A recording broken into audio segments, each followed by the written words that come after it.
Welcome to the What Would Terry Do video blog featuring Terry Slattery. Doing this for 31 years and 2,100 companies, you've covered a lot of industries, but one of the things you notice is there are a lot of constants in what prospects and suspects ask salespeople. For example, they always want to get to something real early about what does a solution cost? What do you think it's going to cost for this? Or give me an idea of the ballpark, something like that. And we found that just a simple example from another industry will help a salesperson begin to start the process of qualification. And so we start out and we say, well, thanks for asking. It's kind of like if we called the airline and said, how much is a plane ticket? Do you think they could give us a good answer? Probably not. They're going to ask us a few questions like, when do you want to go?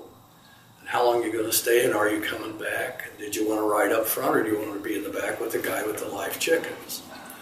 Okay, and so they're not trying to be jerks. They're trying to figure out what the best solution is for you. And it's the same way with a salesperson. So if I just have the presence of mind to say, well, thanks for asking. I hope I can help. It is important that I understand what you're trying to do. So could I ask you a few questions to see if we're even a fit? And if we're not, I'll tell you. And after I understand a little bit more about what you're trying to accomplish, I can give you a reasonably accurate guess as to what it's going to cost. Is there any reason we can't do that? You kind of get off of the whole price thing and start qualifying. And you can use those little questions like, well, how accurate does it have to be? And of course, if they say very, you get to do the safest move in sales, which is, I'm not sure I understand. And now they'll talk.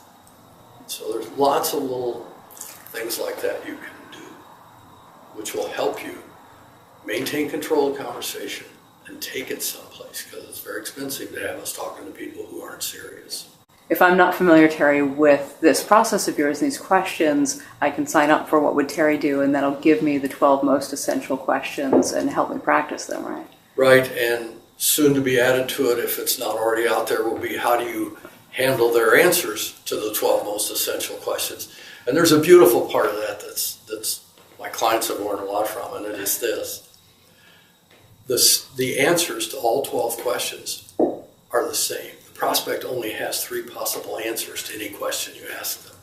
And so quite frankly, how good do I have to be to ask a dozen questions knowing they're always going to give me one of 3 answers to each question? And the 3 answers are typically the same. If you go out to What Would Terry Do, you'll find it.